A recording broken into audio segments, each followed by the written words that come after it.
Absolute and conditional convergence. A series A sub n is said to be absolutely convergent if the sum of its absolute values is also convergent.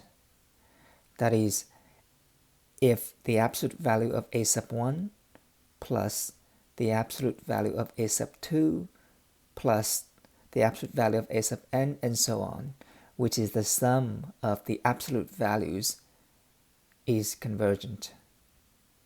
For example, the series n equal to 0 to infinity of negative 1 to the n times 1 over 2 to the n. We know that this is the geometric series, so it is convergent because the ratio is negative 1/2. Its absolute value is less than 1.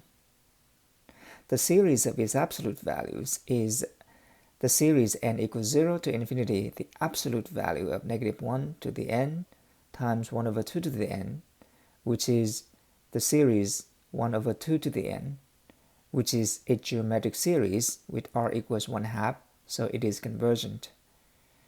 We then say the series n equals 0 to infinity, negative 1 to the n times 1 over 2 to the n is absolutely convergent.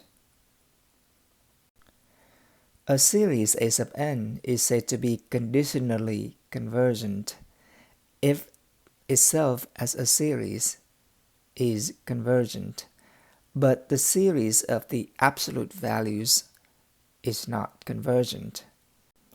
That is, the series of the absolute value is divergent. In this case, we call such a series not absolutely convergent.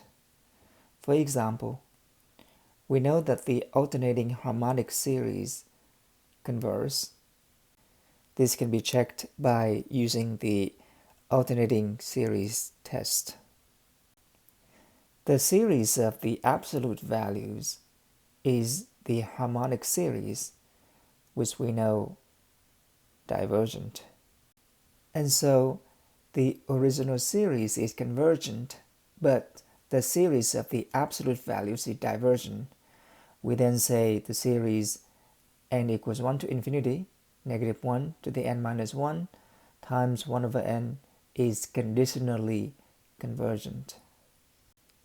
If a series of the absolute values is convergent, then without the absolute value, the series is also convergent. It is true that every absolutely convergent series converges. However, the converse is not true.